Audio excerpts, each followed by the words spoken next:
ఈరోజు తల్లిదండ్రుల ఉపాధ్యాయుల ఆత్మీయ సమావేశం చాలా శుభ పరిణామం.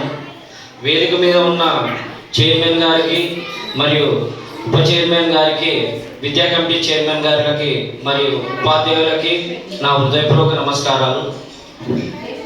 ఈ ఆత్మీయ సమావేశంలో మనం పేరెంట్స్ రావడం చాలా శుభ పరిణామం. దానికి మన పిల్లల్ని రాబోయే రోజుల్లో ఏ విధంగా ఉపాధ్యాయులతో మనం కలిసి వారికి మనము కొన్ని సందర్భానుగుణంగా చెప్పాలంటే, ఉపాధ్యాయులు ప్రతి పిల్లవాడిని ఒక ఉన్నత స్థాయికి తీసుకెళ్లాలని వాళ్ళ ఆలోచన విధానం.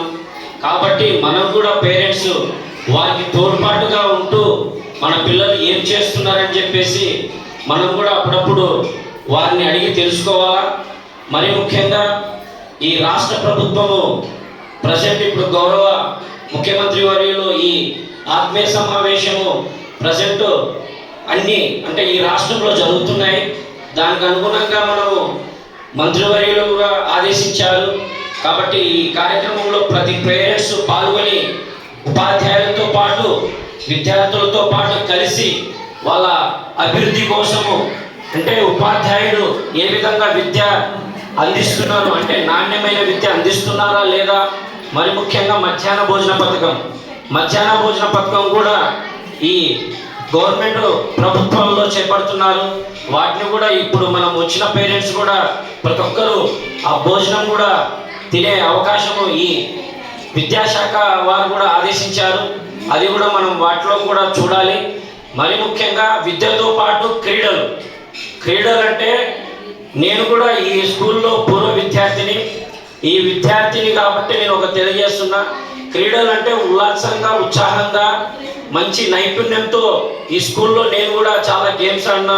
కబడ్డీ కానీ, ఖోఖో కానీ, క్రికెట్ కానీ.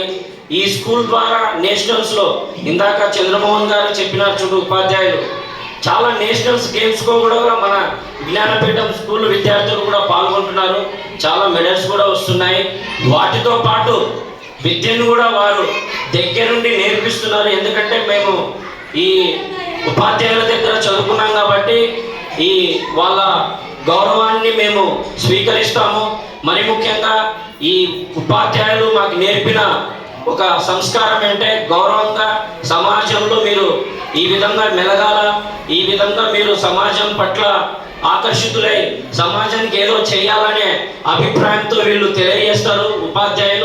ఉపాధ్యాయులతో పాటు వీళ్ళు మన విద్యార్థులను మరి మనము రాబోయే రోజుల్లో వాళ్ళ బాగోగులు కూడా కనుక్కొని వారికి విద్యని ఏ విధంగా అందిస్తున్నారని మనము